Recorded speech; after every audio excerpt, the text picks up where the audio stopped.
লোভ, মরিচিকা, মায়াজাল।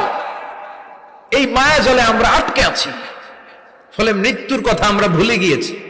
পাগলের মতো ছুটছি, আরো টাকা লাগবে, আরো খ্যাতি লাগবে, আরো যশ লাগবে, আরো দাপট লাগবে। আমার এত টাকা দিয়ে কি হবে? এত সম্পদ দিয়ে কি হবে? এত ব্যস্ততা দিয়ে কি হবে তোমার? স্টপ, থামুন, অনেক হয়েছে। আন্না, থামুন। Take a rest, take a breath and think about death. Think that you have to go back to your Lord.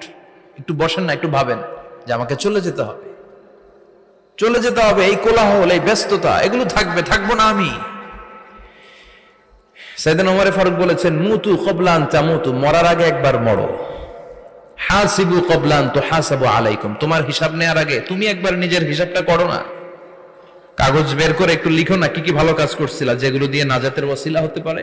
1 2 3, আর কি কি আকাম কুকাম করছো দেখো না, লিখে দেখো তোমার অবস্থাটা কি। মরার আগে একবার মরো। মরার আগে খাটের মধ্যে শুয়ে শটান করে চোখ বন্ধ করে একবার মরার ভান করে দেখেন কেমন লাগে। চোখটা বন্ধ করেন আর ভাবেন আপনি নাই, কি কি হতে পারে ভাবেন।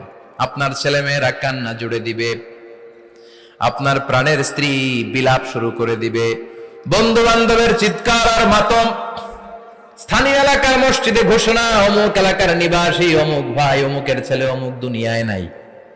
সব আত্মীয়রা চলে আসবে, ফেসবুকে স্ট্যাটাস দেয়া হবে, সবাই সবাইকে জানাবে বিকাল 4টায় অমুক হাই স্কুল ময়দানে আপনার জানাজা। ছুটে আসবে, সবাই ছুটে আসবে আপনাকে শেষ বিদায় দিতে, গুড বাই জানানোর জন্য, আল ওয়াদা, বিদায় জানাতে আসবে সবাই।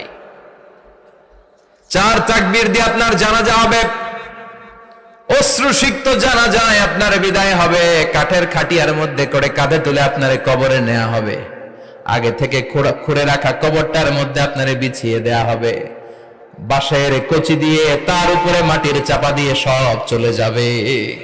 ভাবেন না একবার চোখ বন্ধ করে, this is the circle of life, this is the nature of life. এটা সবার হবে, আমার হবে, আপনার হবে। এত মায়া, এত ভালোবাসা কই যাবে? কেউ থাকবে না, সবাই আপনার অন্ধকার কবরে রেখে দিয়ে চলে আসবে। উপরে বাঁশের কঞ্চি, তার উপরে মাটির চাপা, অন্ধকার আর অন্ধকার। এই অন্ধকার যেন শেষ হতে চায় না, শুধুই অন্ধকার, ঠিক কিনা?